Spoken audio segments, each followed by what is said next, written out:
time, we'll be talking about traveling to foreign countries and learning new things like outside of our jurisdiction ritual. Let's bring it back. Worshipful Brother Nathan St. Pierre, now in Florida. Welcome back to the Craftsmen Online podcast. Oh, I'm so delighted to be here, Right Worshipful Michael. I love what you're doing. I love the episodes. I'm a listener, and I'm happy to contribute however I can, whenever. Nice. So, yeah. And it was a sad day for me, and I think many others here in the DC jurisdiction, when you left us to go to Florida. I have not really visited your lodge, the Lodge of Nine Muses, since you left, because I used to value your presentations and getting to hear you speak so much. Thank you. Tell me a little bit. No, serious. I feel bad admitting this out loud. I haven't visited your lodge. Where did you end up in Florida, and what's it been like there? So I'm in the Brevard County, Florida, which is on the Atlantic side. I am south of Cocoa Beach, south of Canaveral. We are Masonic jurisdiction 17. And as of last night, I was just balloted on. I am the newest member of Melbourne Lodge number 143, or I guess they say in there we go, Florida. So that's where I'm at now. Well, they are lucky to have you. I'm sure they know that, but they are very lucky to have you. Before we get too far, share this with them so they can hear you say it. So nice. I'll even write it down if I have to. Before we get too far, as we mentioned, you were one of our most listened to podcast episode guests last year in 2023. Masonic songs. I got a lot of feedback on that, and a lot of people asking the same questions. How come we're not singing more in lodges? Amen. There was something very special about your lodge here in DC. You're the past master of the Lodge of Nine Muses.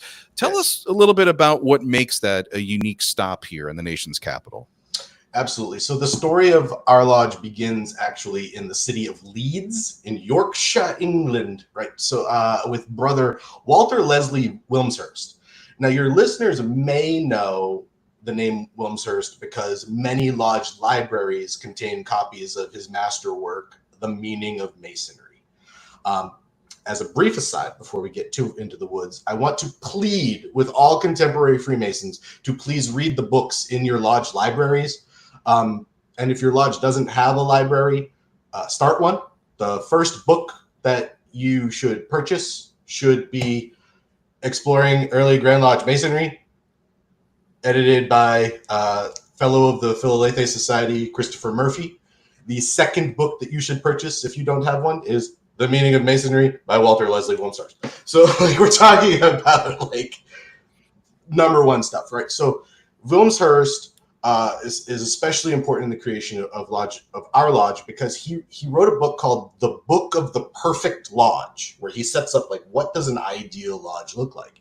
And he wrote this in 1928 because he had started a lodge in 1927 called Lodge of Living Stones number 4957. And so Wilmshurst's lodge was created specifically for the purpose of promoting deep understanding of the teachings of craft masonry on a symbolic level. And craft masonry, he was including the Holy Royal Arch. So essentially, Wilmshurst was like a 20th century Ancients Lodge, kind of bringing back what did we used to do prior to the unification. So one of the most significant masters of living stones was this guy, William Arthur Rolfe. And he was the younger son of an architect. He was passionate about lots of different, he was a polymath, right? So he liked music. He was a violinist. He liked all this stuff.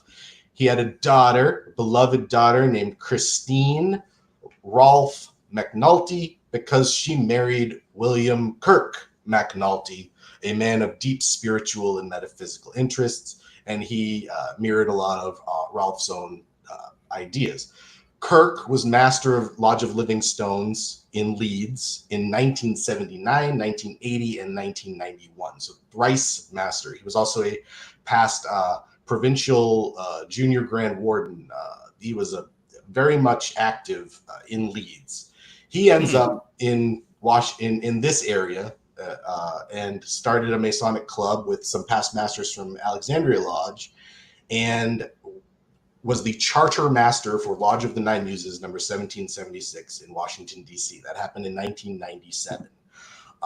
And so I was master for our 20th anniversary, and we got to give a great send up to Kirk and invited, Christine was there, and we had a really, really wonderful dinner to celebrate our 20th anniversary. So originally they wanted to style it in the United States as Lodge of Living Stones, so it would be a direct descendant of Wilmshurst. But it was decided that instead they would style it after the famous lodge in Paris, that from which Benjamin Franklin and Voltaire were members, the Nine Sisters. So it would bring in the Enlightenment and sort of the American flavor, and that's where 1776 came from also. So Kirk is our charter master, was a student of Kabbalah, and he wrote his magnum opus was The Way of the Craftsmen, another book that every Mason must read, which lays out the Masonic degrees as the individual's path of ascent. So the degrees are literally you're moving up consciousness to the divine realms, and each of the officers' stations represents a new unlocked piece of your inner psyche, and all of these things. And it's just it's beyond. It still inspires to this day. And some of his favorite things to talk about were he would always refer to Jesus as the teacher, and he would always say that know ye not that ye are the temple, and so like that one sentence could sum up Kirk McNulty.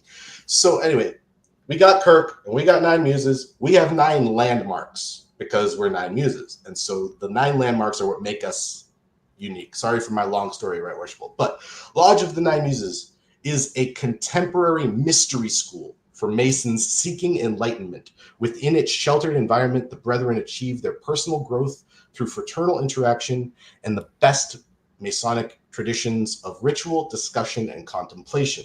That's number 1. Number 2, the size of the lodge is determined in accordance with its ability to accomplish this mission. So in other words, we're purposefully small. We do not want 100 guys. We want 20 guys, but we want 20 guys that are there. Currently, we have 20 guys, and 10 of them, live in Florida and other places, right? So we're in a little bit of a different situation right now. Attendance at all meetings is compulsory. If a member is not able to attend, he is to contact the secretary and advise the reason and ask to be excused. So in our minutes, it lists who's excused and who's not. So you're like called out for not showing up to lodge. I love that about your lodge. Yeah. The lodge does not have, nor does it follow, the procedure of an advancing line of officers. Officers of the lodge are selected and elected on merit, accomplishments, and attendance. That's 4. Number 5, the master of the lodge will serve a minimum 2 years. 6, candidates seeking the degrees will attend an assembly of the members of the lodge, and at this assembly, the candidate will state his reasons for seeking the degrees. Number 7, before advancing to another degree, the candidate must prepare a paper on an aspect of Freemasonry approved by the officers of the lodge, present it to the lodge, and then to allow the candidate to fully absorb each and understand each degree. Only 1 degree is conferred upon each candidate each year, 1 degree per year. Each person seeking to join the lodge by affiliation will attend an assembly of the members of the lodge, and at this assembly, he will state his reasons for seeking affiliation with the lodge. I often tell the story that I founded this lodge after I was raised in Federal Lodge, and when I went to the master and I said, I really like what you do here and I'd love to join, he said, cool, hang out for a year, then we'll talk. Mm-hmm. Being told no as a master Mason was the most attractive thing ever, because I joined when we were trying to make Masonry easier instead of harder, and it had the opposite effect, I think, than what they intended.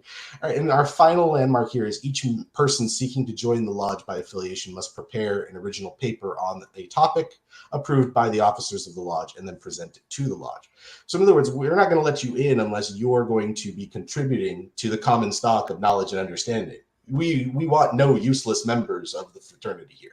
And that put us on the target for a lot of people, accusing us of being elitist and all sorts of other things. But I think that what we always said was this is our love affair with Freemasonry. We'll have ours. You can have yours. And I'm not going to poo-poo yours, but we're going to have ours here, and it's special. We were kind of a true leave us alone and let us meditate by candlelight and peace kind of thing going on. Well, it was definitely a thinking person's lodge. When we talk about like-mindedness in Freemasonry, that applies to the Lodge of Nine Muses. Some people will say, oh, they sound very serious. Like others would say maybe a little OMTO of an influence with, some of the rules and the ways to get in. Very inclusive, but also exclusive, that you have to really demonstrate a desire to be there more than just, hey, give me an application or give me a petition to fill out and all. Exactly. Right. That's what I like about it. And what I find so interesting is that you came from that lodge, right? Right. Yes. And so now you're relocating to the Space Coast. And as someone that's had to relocate a lot in their life, especially with a family, you're like, okay, I got to find, the right neighborhood to live in. Then we can get, near the good schools, and we got to find a house that's going to be good for the whole family. We want to be in a good part of town where all the restaurants are, and we don't know where the main streets are, if we haven't gone down to visit. And then you add another tier on top of that, and you're a Freemason, and you're like, hey, I want to find the right lodge, and I can only do so much virtually on the internet researching. So walk us through that. What was your selection process like? So I love this question because I kind of feel like I went the exact opposite, right? So I come from TO. I mean, it is. We were TO. We were a traditional observance lodge, and if it wasn't happening, I was much more interested in 1730 than I was in 1830, right? So much of American Freemasonry is this love letter to post Morgan affair, kind of, oh no, we're all like each other. Masonry is fun, and it's, and we've lost all of the marrow in the bone, and I understand why they did it, but I also I want to go back. We have so much access now to all this stuff, but even coming from that, I recognized, first of all, it's a practical thing. I'm in a new town where I know nobody. I have no support system. I have no friends. I have no anything. What's the fastest way to get friends? You go to church, or you go to your fraternity. Well, the first thing I did was I contacted people from my college fraternity because they were out here. I met with a couple of them, didn't really go anywhere. So I was like, all right, well, I guess I'll go to the lodge. And I showed up at the lodge, and it was fine. It was just all right. But I kind of had this nagging thing of, it works if you work it kind of thing. If you your lodge is your lodge. So I'm talking in circles. Instead of researching, I did the opposite. I said, fine, I've already had the one experience. Now I'm just going to do the other experience where I just go to the lodge that's closest to my house. I just did I did the exact opposite. I did no shopping, did no anything. I just said, this is the one, and I go there. And then I kind of did this the squeaky wheel gets the grease kind of thing. So the first time I showed up was an EA degree. So I showed up with an instrument and a handful of Entered Apprentice songs. And I said, hey, Worshipful, I hear you're doing an EA degree tonight. Well, once upon a time, Masons would only enter apprentices and then sing this song. And this song has been sung for 300 years, and I think it would be cool if you sang this song. And he's like, all right. So those entered apprentices got to have the song sung to them by this weirdo from DC who showed up and started, jumping, because there's a part where we jump. And anyway, then I didn't show up for 6 months or 9 months, doesn't matter. And then I show up again, and they're holding my hand, shaking. You sang to us. It was you. You're the one. You sang. And I'm like, yeah, I did. And then I felt cool. Oh, they remembered that, And then, so I was bold again. They're talking about, oh, we're going dark for half the summer, but we have this dinner happening in June, such and such. There's a dinner every month. And I'm like, well, actually, is there anything happening for Feast of St. John? No, we don't do that. That happens out in an hour away. Oh, we could do the dinner on the Feast of St. John. Hey, yeah, we could. And Worshipful Nathan will be in charge of the program. Heck yeah, I will. So I do, I do the whole script. I get toasts from 1760 something. I found a really cool thing from the 1730s that was a toast to the families of Freemasons, because our dinner was going to be open. So I was especially looking for, okay, what what is a Masonic thing that we can do that also isn't, you know, you're with me. So I found a toast to the families of Freemasons from 1731, and we did that, and it was part of our Feast of So St. John. you brought a lot of So you I brought a lot of brought, energy, it sounds like, to this it's lodge. not It was that. just It's kind of I brought the attitude of, if I want my lodge to participate in the Feast of St. John, I'm the one doing that. If I want my lodge to sing, I'm the one doing that. Because there's other people that can focus on the other stuff that I don't like doing. There's other people that will do that. So I'm of the opinion now, well, and part of it's because I'm a past master. I don't need to, go through the chairs or right. I hate that sentence, by the way, but that's because I come from a place of non-progressive line, right? So, but I guess it's not that I'm coming in like with this energy that's making everyone go, oh, this is great. Like most of the time, like they're not showing up to the events. They don't really care. Like they'll take it or leave it. It's not really great. But I think of Kirk McNulty used to talk about this. May your deeds be recorded by the reporting angel, like or whatever. So Kirk was like always playing on this idea that in the logbook of heaven, it will say that you were a good person today. And so in the weeks following June 24th, I said, was it the best Feast of St. John I've ever been to? Absolutely not. But it was also the best Feast of St. John I've ever been to, because on June 24th, the Melbourne Lodge number 143 celebrated the Feast of St. John in due form. And like, and because that's what the logbook in heaven will say. It won't say, and only 10 people showed up, and they didn't even have whatever, like whatever the argument will be from your past master. Right?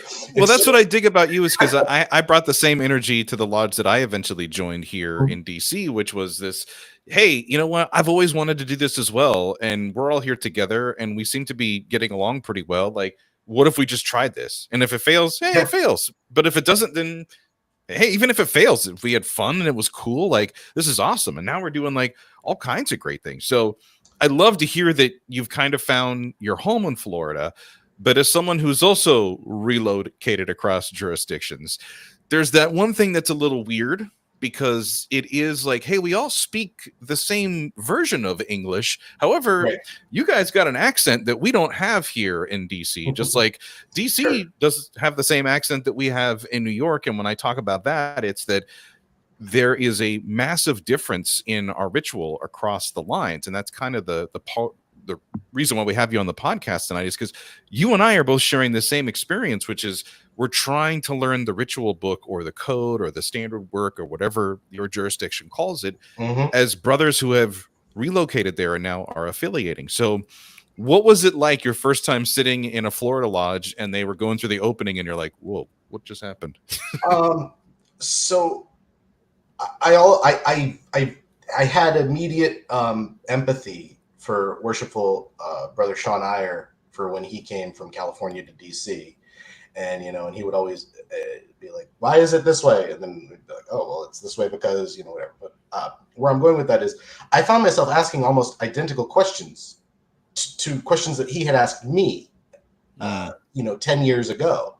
And now I'm the one asking the exact same questions. And that, I was blessed that I could recognize that early, because by recognizing that early, I was able to stop myself from doing, don't get me wrong, I was a jerk. I'm like, this is stupid. Why is it like this? Like, all the crummy things that any past master is going to do. But I think I didn't do that for as long as I might have, because I was like, I'm asking the same questions that the other people asked. The difference is when I would ask the questions, nobody, they hesitate to give me answers because they don't know them. And similar to what you had kind of alluded to earlier, they don't want to know them. So when Sean would say, like, why is it this way? I could say, because I'm honest, like, it's because DC's weird and changed it. and I know that's I'm skipping ahead. But so Maryland begot DC. DC begot California. If you look at the ritual of Maryland and you look at California, they're very, very close. And if you look at DC, it's like this redheaded stepchild. And you go, what happened? So you're left with the. You have to make the conclusion. At some point, somebody changed it. Mm-hmm. It's the longest game of telephone that keeps breaking up and changing. But we won't, talk about that. All right. So now, what's frustrating about Florida is I've gotten answers. Sometimes I'll ask like, "Why is it this way?" And they'll go, "I don't know. I didn't write it." Like that's some kind of funny joke. Ha ha ha ha. And so like and that is actually pretty funny as an answer though. But like you got to give him that. No, I don't, because I read who wrote it. I have Preston. I took it out and showed it to them, and I was like, "Okay, I've got Preston. Is it in here? No. Okay, I've got Webb. Is it in here? No. Oh, this is my other favorite thing, right, Worshipful? How many guys will tell you Preston Webb and think it's one guy? So there's Hall & Oates. Preston Webb. Anyway, I digress. So that's so I don't know. I didn't write it, and I'd be like, but that's such a don't give up. Like let's find out why. You and I shared the same reaction, and then the same frustrations where you're like, okay, but in my home jurisdiction, there's a proficiency that we have to demonstrate to be able to know this or this. And then I understand there's going to be differences across the lines, and it's subtle in some areas, it's slight in others, and it could be drastic in other places. But when you actually get your hands on one of the ciphers or the ritual books or the codes or whatever it's called in your jurisdiction, once you get your hand on one of those things and you open it up, how much of it were you able to follow along and read? Because it is kind of universal at some point. So I was initiated in 2009 into Federal Number 1. And they're the longest continuously active lodge in the nation's capital. They were the lodge that built the Capitol building, chartered in 1793, and kept going nonstop since.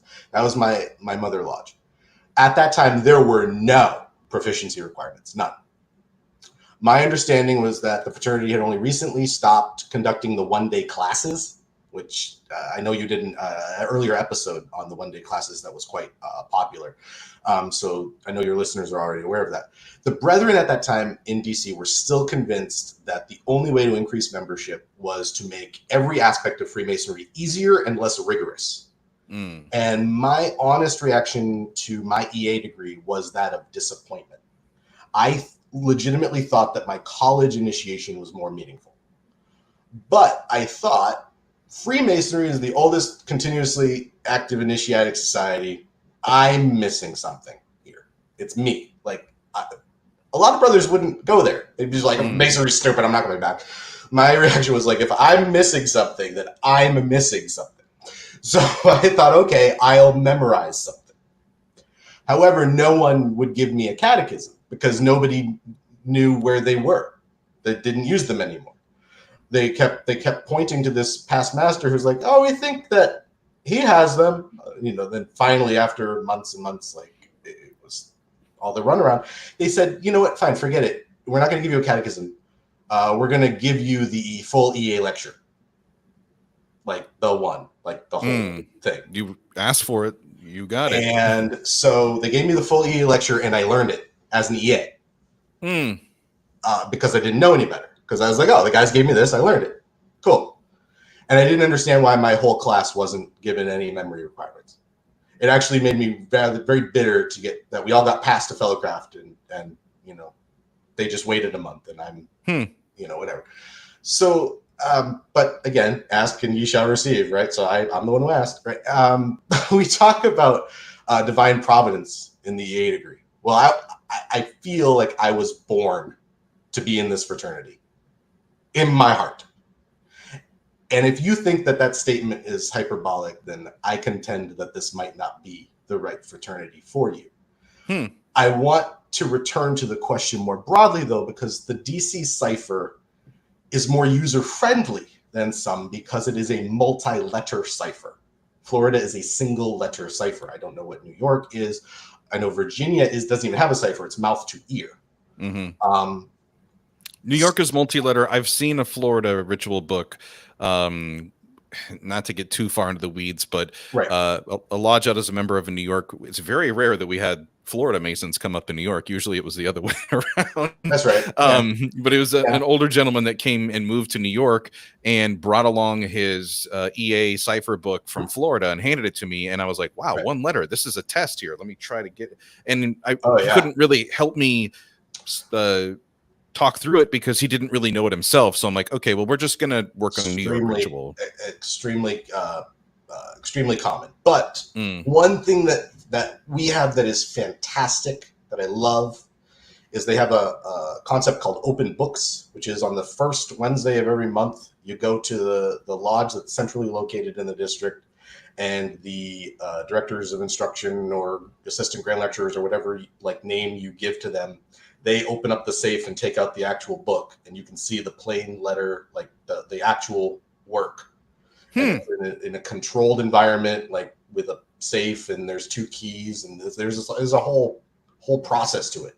But you get 3 hours a month where you can see it's this word and not that word, and no one's going to argue with you because you can both see it's this word and not that word, and so that I very much appreciate the ability to, because it's an event, right? Because it's once a month, so it's brothers from the whole district that are coming, and you're all working on different things together, and so can I ask you this question? Because I see where you're going with this, and I felt the same way coming down from New York to DC, where when I would start having initial conversations with brothers after lodge, just as a visiting traveling man, they'd be like, wow, this guy really knows his stuff. And I'm like, I mean, maybe in New York we have to memorize the entire questions and answer catechism for the Ender Apprentice and Fellow Craft, which is about 30 to 40 minutes of Q&As back and forth. 4 pages each. Yeah, sure. I'm with you.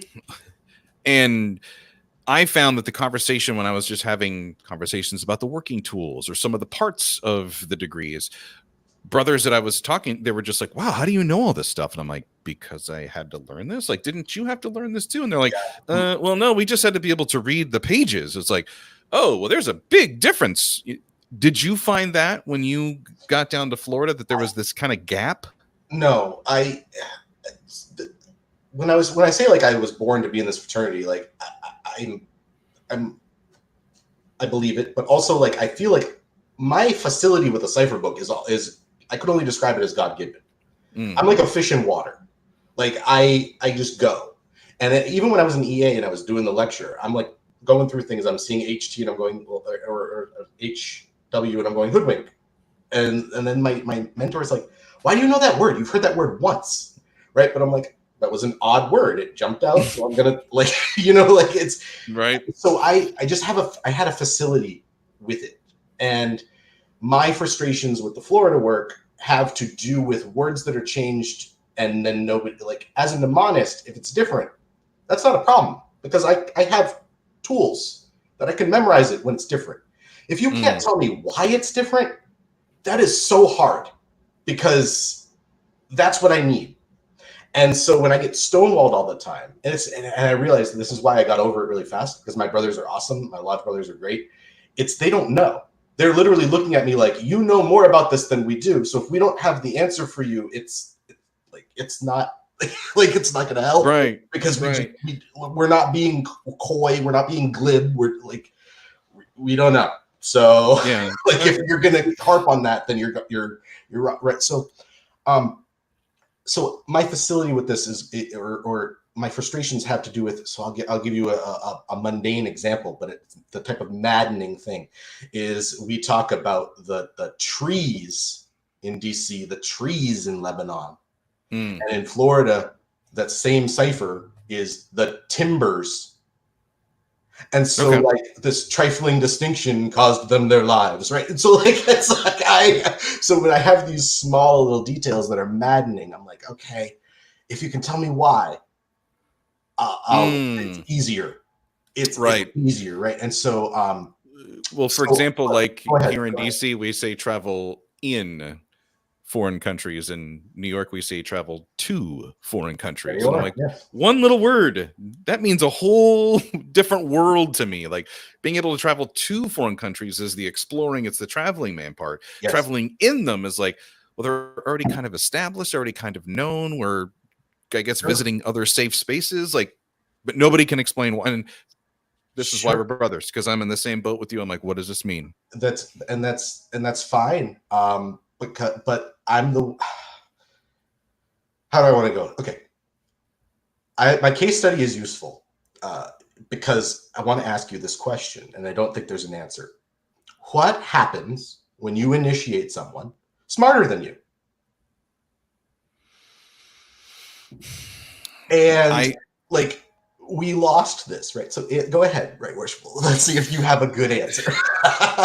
And then it freaked me out the night that it happened, actually, because in New York, there's a whole part after the brother takes the obligation, gets to, go out of the lodge, comes back in for further instruction, right?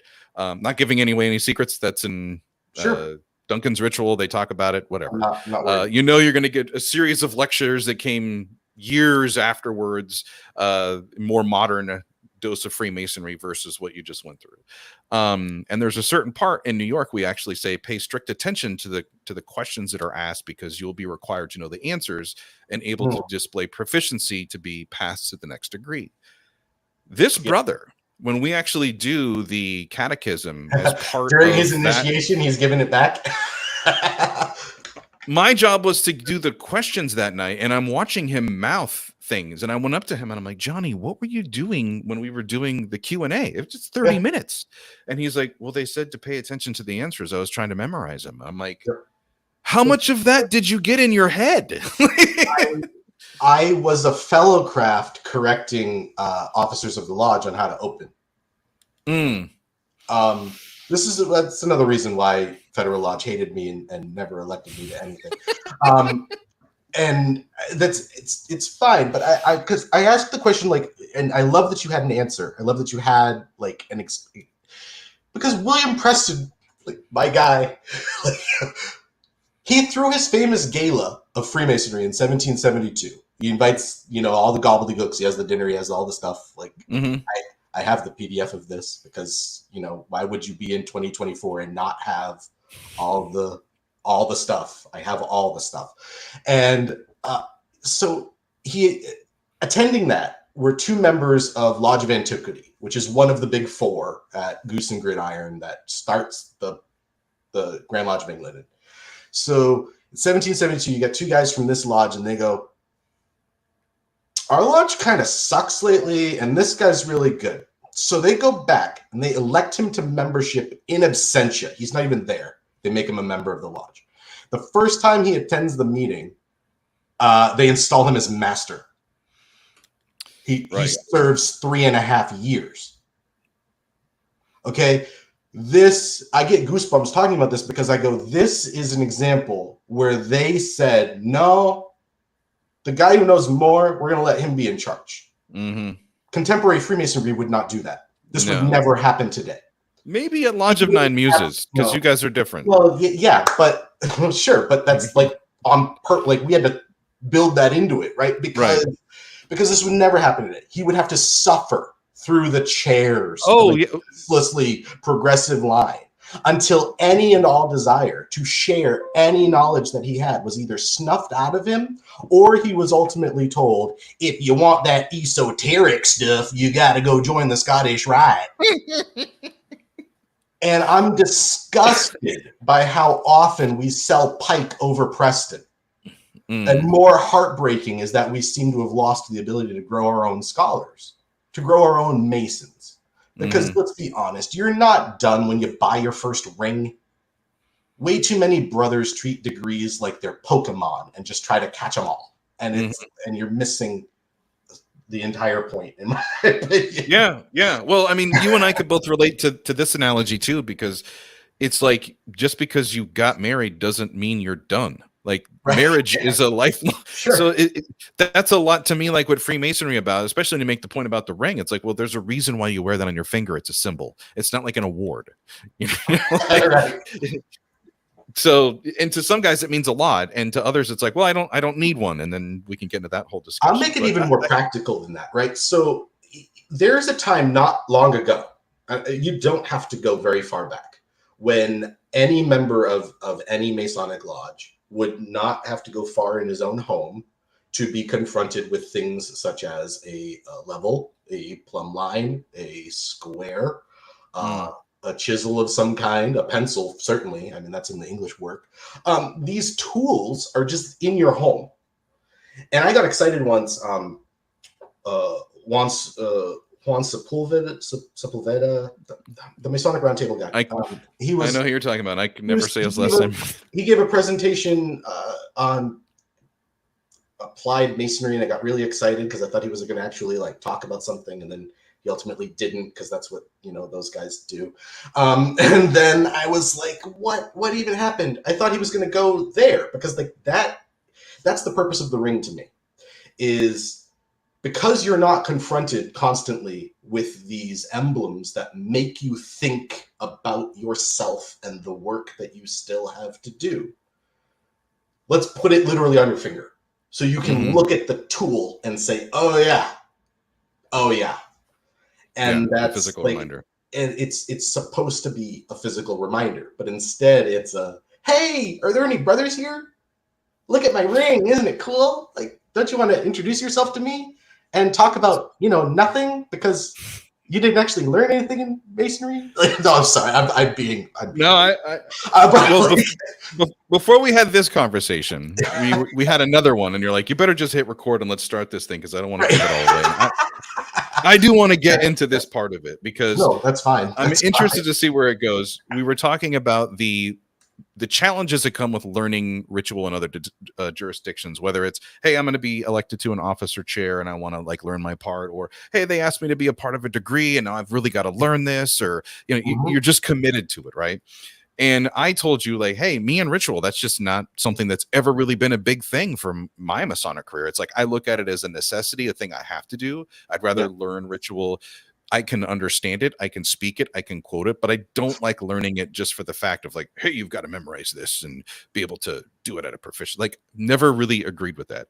And you made a really profound comment, so I'm going to let you say that and then explain. I don't remember what I said. Right, worshipful. What did I say? Well, you said I didn't learn how to learn ritual. Oh, you correctly. Didn't learn how to learn. Yes, that's yeah.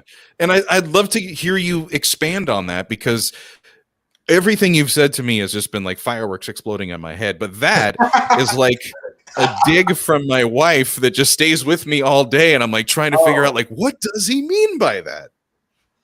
Okay. I'm going to give a long-winded answer. So first of all, you asked me such great questions that I have like such copious notes, and we're like jumping around all my notes. But so the most common public-facing myth about Freemasonry is that we hold the secrets of the universe and we know where the treasure is buried, right? So what separates me from other Masons is that I actually believe this is true. I have a study group with some of my lodge brothers from Nine Muses, and we often like to joke about Wizard of Oz philosophy, or what is kind of like Pablo Coelho's like alchemist type stuff, right? So the treasure was in your backyard all along, like, this kind of like, but this Ouroboros type thing, where the end is the beginning is the end. And there's a memory teacher who has a YouTube channel who recently said, what if the magic you've been looking for all this time was in the work that you've been avoiding? And this is the importance of the beehive, okay? I look at ritual, I always leave ritual practice angry, always. I refer to my least favorite book, and my wife understands I'm talking about the cipher book. It is an absolute nightmare for a mnemonist to enter this work. If you're not, as we talked about earlier, if you can't like map reasons for why you're doing what you're doing, like it just becomes work for the sake of work, okay? And it's a nightmare. But nightmares end, all right? Maddening tasks are not impossible. And if Andrew Hammer can do it, I can do it. And if I can do it, Michael Arce can do it too. But not all lodges have what Andrew and I had, past tense, that is to say, a lodge with a commitment to what is known as Ars Memoria, or probably more accurately, Ars Combinatoria. Put bluntly, if you've never heard of Dame Frances Yates, you're starting at a disadvantage. But hope is not lost, because you are just now learning about her, and your exciting adventure is about to begin. Right? So Freemasonry is so interwoven with the art of memory that the second degree's purpose is to shine a giant spotlight on it. Yet most brothers have never even heard of such a thing. So I must commend you, the Craftsmen Online, and Jason Short for your previous episode on this topic. But it needs to go further, because we need to practice the art. All right. So brothers, if you are interested in this, you should grab the Hermetic Art of Memory. You should grab the Mosaic Palace. And you should grab Mnemonic Methods, Robert Flood. So this is the textbook on Hermetic memory methods. Worshipful Brother Malcolm talks about the 3 types of memory schools and how they each apply to Freemasonry. It is a very elementary read, so that's like the where you start. It's only $10 on Lewis. All 3 of those are on Lewis Masonic. The other books I mentioned earlier are both available through Plumstone and on Amazon. So when I say you didn't learn how to learn, I mean like nobody sat you down and said like, here's how to memorize stuff. In a way that I was taught, here's how to memorize stuff. All right, let me give you the example of how they did it to me. They got all of us in the class. Okay. In New York, I don't have the cipher book. Actually, I do. Hang on just a second. I forgot. We're taping this. Hold on. All good.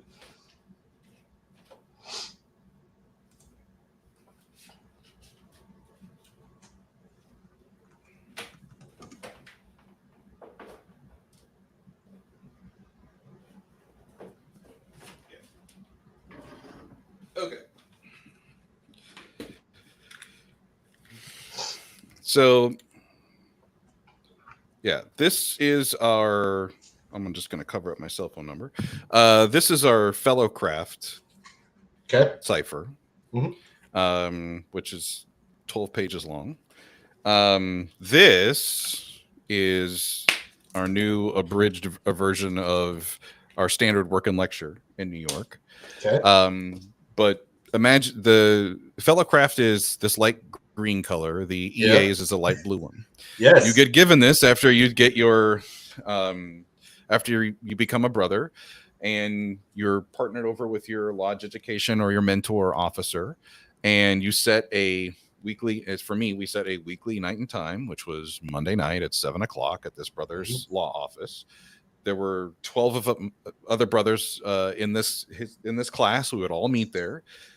And he never opened this book once because it was committed to memory. And we would just start and we would read the first, if we could, the first line. And we would do the first paragraph. And he was like, okay, we'll come back next week. And it was boom, boom, 3 months long until somebody finally was able to. We would go through line by line by line, read. And what I found happening was there were 1 or 2 brothers that had that photographic memory. They went to law school. They super sharp guys. Man, they could get up and within a month and a half parrot this thing by memory. Boom, boom, boom, boom, boom. And the rest of us were like, oh, now it's on. We were struggling. And I have told Right Worshipful Brother Chip Mahaney that I passed with an 88 score. Sure. I could never do it at 100%. All right, Chip's a great example. I want to point out Chip because Chip's a great example because Chip didn't learn the way I learned. Chip does not know the art of memory. Everything that Chip has done has just been by brute force. He forced that in there and it stuck. Yeah. So God bless Chip Mahaney because what he did is real work, and I don't want to diminish at all what he did. I point out those books because, Right Worshipful, you could have a photographic memory. Yeah. Like, so I'd love to learn a better way to do this. Like I only know the way that the traditional way that. Okay, I'll give you the Cliff's Notes version only based on Brother Jason Short. Okay, so when he was talking about memory palaces, right, and you're going to create this room, and you're going to put stuff in all these various spots, right? Gorillagram, I think was the word. It's all. There's lots of different words, but essentially, it's method of loci is the classical way they call it, right? But where I'm going with that is, all right. So you've got when I'm learning my EA for Florida, I remembered the room where I studied the DC EA thing, and it was this office space that Kevin Freeze worked in. I just picture that office room, and then I make it blue because that's the EA catechism color. So the room is blue, and now I go through and I do all that stuff. Okay, now if I'm learning my fellow craft catechism, guess what? That room, it's green. It's a totally new room now because it's green. You just unlocked a new space by changing it to green. And green doesn't mean anything to anybody except it means something to you. And guess who needs to know it? You. So this is like, so the simple thing about learning how to memorize is we don't give enough attention to the only person who needs to know why is you. Because you're the one who needs to access it in your head. So make it make sense to you, and then everything else is theater. Like if every time I try to explain my memory techniques, people laugh at me, and yet I run circles around everybody. Like, and when I said, so how do you do that? And when I tell them, they're like, well, I can't do that. It's like, you can't do that because your head doesn't work like mine. Your associations won't work because you don't understand, like, oh, I heard that song when I was 15 in the car while I was, looking at the ice cream cone on the screen, or like whatever that experience is unique to me. So it's not going to make sense to you, and it's not supposed to. But when you memorize, you're going to come up with those things that are unique to you and that stick in your head. But I wanted to point out the color thing for that reason, because like that's an important distinction that will make sense to you, but might not make sense to somebody else, is that those documents had a color. So if I make the room this color, it's now got an extra level to it. Okay. Yeah. All right. Go ahead. Let's ask some more questions. You had great questions, and you're. I had so much fun preparing for this. Right, worship. I really did. I really did. Let's see. So we talked about. We talked about seeing Ritual for the first time. I have a story there. All right. So you said what was the first that I had traveled to, right? So, go ahead. So yeah, it was. I'll never forget when I first walked in and saw a degree. Actually, it was in Maryland going down, and I'm like, oh my gosh, they're touching the candidates. They're touching the candidates, and I was like, they're not supposed to do that. New York, we're not supposed to touch the candidates at all. That's where you have to learn that it's different in different places. How did it work for you? Shortly after I was raised, Alexandria Washington Lodge hosted a joint table lodge with Andrew Jackson at the 101 Callahan Temple. And I was so excited to attend. And it was a grand visitation. Now in DC, I have to point out in DC, because it's one city with, 50 plus lodges, you can't sneeze without touching 16 grand people, right? So the idea of a grand visitation is not that big a deal to us. Like the emperor is just the emperor, right? He has no clothes. But I thought, okay, go big or go home. We'll go to a grand visitation in Virginia, right? Well, I was unfortunately met with a dinner that involved way more cowboy hats and references to those noble Virginians, Washington and Lee, than I was especially prepared for this close to the nation's capital. Now, I've reflected on this experience, right, Worshipful, and I've come to realize that I'm not opposed to that style of hat. I'm opposed to cheap versions of that style of hat. And as for what constitutes a noble Virginian, I'm not sure I'm the one who should make a comment. The greatest tragedy of that day, though, was the lack of wine. I find it absolutely stunning that we have grand lodges who still do not recognize that Prohibition ended almost a century ago. And Florida is also a dry grand jurisdiction. So but before I get accused of avoiding your question, I'm a ritualist who's not impressed by ritual. A lot of times, lodges that I'm told that are must see because of their degree work, I often leave there feeling unsatisfied. And I've realized after, I think, 15 years in the craft or something like that, I've realized that it's because for a lot of Masons, when they say good ritual, what they actually mean is crisp and ornamental floor work. And if I'm being honest, I have attended more ritual practices for receiving the Grand Master at the Tyler's door than I have for actual Master Mason degrees, right? So this absolutely does not impress me in any way, but it does for some brothers because but I don't care how synchronized your rod carries are or how overly exaggerated that wheel step was. We in Florida, they like to worry about which way the insignia of the deacon's rods is facing. It must be facing the correct way at the various times.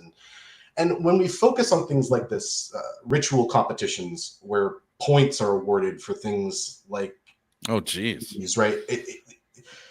I am not afraid to say that aspect of our fraternity has largely devolved into LARPing, and it should not be controversial for a speculative Mason to speculate.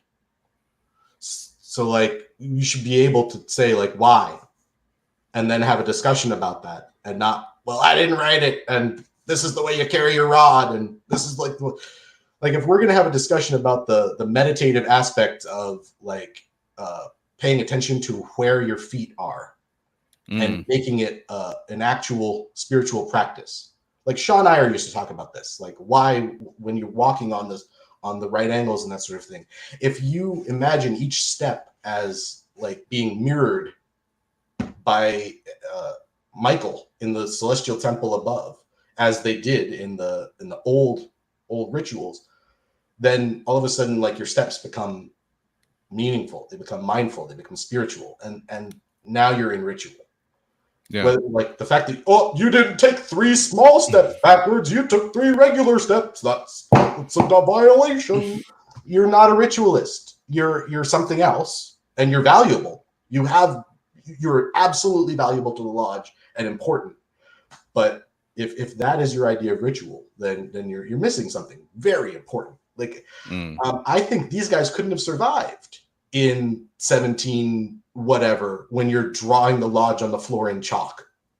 Like they'd be sitting there going, that's not what it looked like, and they're completely taken out of the experience because they can't like put themselves in I don't know how to finish that, but you know where I'm going with that. I've been accused of being when I'm critical of being biased toward my mother ritual. I think this is what you're driving at with the New York versus other places thing. It's like a lot of people go, oh, well, you're biased toward whatever your home thing was. I'm not, and I'm not because I'm the one who can admit that DC does weird things that are changed from other places because I know that. But what bugs me, and I don't know if you had a chance to experience this yet, and it's not unique to DC. I do not want to. By the way, I absolutely love the Grand Lodge of DC, especially in larger lodges. On degree nights at the end, you'll end it with what I like to call roll credits, where everyone gets thanked for what an amazing job they did. When the master is there because he just hosted SNL and he's like, "Oh, you're a great time today, everyone. Thank you," and I always, that experience takes the recipient of the recent degree and immediately pulls them out of an exalted experience and throws them right back down to earth. What if everyone wasn't great? What if it was actually kind of mediocre? And you're sitting there like, thanks a lot, everybody. You did a great job. Like what you've done is you've made the guy like think about that and go, oh, this is what counts as really great. Oh, and so like I want to point out, I do not have a DC bias. I have a Preston bias, a very strong one. And so I guess my point would be all jurisdictions are equally lame because every single one of them has left out at least one really cool thing. It's a perfect setup for the final question I have for you. Worshipful, you've done a really good job of kind of like walking us through your traveling man, your journey. I'm glad you found a new lodge in Florida. As I said, I'm sure they're like super stoked, and if they're not, they should be, that they have you as now an affiliated brother.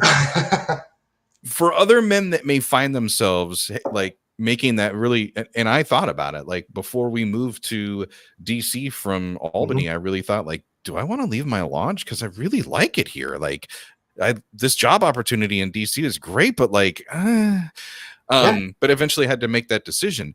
What advice do you have, or what can you share to a brother who's looking to move to a new area and might find themselves in this unique spot of like, I'm really having a hard time learning this new floor work or this new ritual Absolutely. work? No, I love this because so my most recent paper that I've written is in the current Philalethes Journal, and members of DC Grand Lodge are going to get to read it when the voice comes out.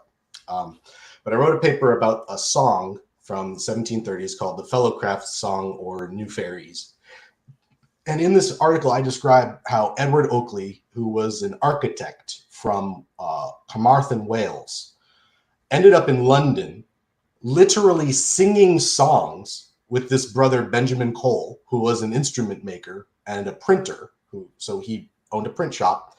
And Cole ends up printing a book of all of these songs, and he calls it his Curious Collection. And so we have this Freemason songbook from 1731, because these two guys just sang together.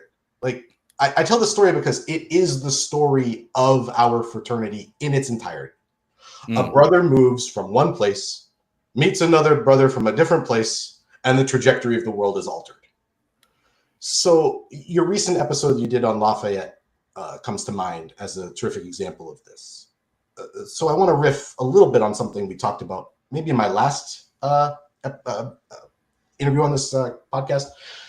We were talking about how brothers like to look back on figures like Lafayette, Franklin, Voltaire, Washington, like and so forth, thinking like, oh, what must it have been like to go to lodge with these great men? And my response is always is that it's exactly like it is now. So I imagine it's 1740 whatever, and somebody is complaining that they bought the wrong incense. Somebody else made a comment about how the chalk drawings look indecent. The joke causes inappropriate laughter in the meeting, and it's tough to get it back on. There's a request, almost certainly from somebody who has nothing else of value to add, to pay the expenses of the evening. And the tavern owner almost certainly will need help unclogging the grease trap, right? So Masons have always been Masons. The difference is, it used to be that in addition to doing all of the above tediousness, Masons also talked about cool things or did cool things. So to wrap this up, I've decided that I, like so many brothers and fellows who have gone this way before me, I am that Mason who travels, meets a brother from someplace else, and changes history. So may the lodge see my arrival as the act of providence that it was. I agree with you. Because every brother should do the same. We could heal the fraternity tomorrow, right, Worshipful, if Freemasons actually believed the words that they said. So I'm filled with extreme optimism because I'm a member of the best lodge in Florida. And I'm a member of the best lodge in Florida because I'm in it. And I will try to embody that every single time. And I hope that no matter where I travel, all will know where the light of Masonry shines. Nice. Before you actually, that me saying that made me think of something else, right? Because you've recently been given a promotion, right? You're now right worshipful, sir, right? I have a nice commission, yes. Right? So I think about this is kind of to go back to when you initiate somebody who's smarter than you, right? Think about the day that you are initiated as the day that the mystic tie couldn't bear to exist another moment without adding your knot to it. And instead, we say to that guy, Vide, Audi, Take. Sit down, shut up, don't do it. Now, the second piece of this is to go to the titles thing. The second piece of this is your past masters. There is no such thing as my year. Every past master's year was Anno Lucis. There are only our years, the years of light. So if your past masters aren't working harder than everybody else, obvious cases excluded. I mean, come on, old men in their dotage and that sort of thing, and they live in other states, right? I'm afraid that these worshipful sirs have become your drones. And I say this because worshipful master is not a title. I mean, it is, of course, it is a title, but more accurately, he's the master of the lodge, and worshipful is an adjective. To illustrate this point, I've used graceful ballerina, careful carpenter, joyful singer, like, right, all of these things, they're an adjective of a thing. So worshipful means worthy of respect, but what is it that we're respecting? We're respecting you being full of worship. And the way that somebody who's careful is full of care. So this is your unfeigned piety to God. Soli Deo Gloria, as Bach would say, right? So if you have a question about masonry, who do you ask? And whoever you answer that question with, that's the master of your lodge. And everything else is theater. And the true esoteric secret is the loneliness of the East. I think now I have gotten to all the light that I wanted to share on this. I gotta say, you are the first guest that I've had on this year that I don't even have to say, hey, you got some, bonus time for us to do a subscriber extra episode. Like, you, before we even recorded this, texted me and said, hey, we can go long tonight if we have to. And we have gone long. And we had to. But in all seriousness, worshipful, I'm so happy. I am so filled with joy to hear your voice again. I know you know what I mean when I say that. And I am really looking forward to getting you back on here so that you have a place to keep spreading that light, because it shines so bright in you. And I'm happy to provide the space to do it. I love learning from you as well. So thank you for coming on. Outstanding. Thank you so much, Right Worshipful. Michael, I appreciate you so much, and all your listeners. And I look forward to the time when we'll be together again. Absolutely.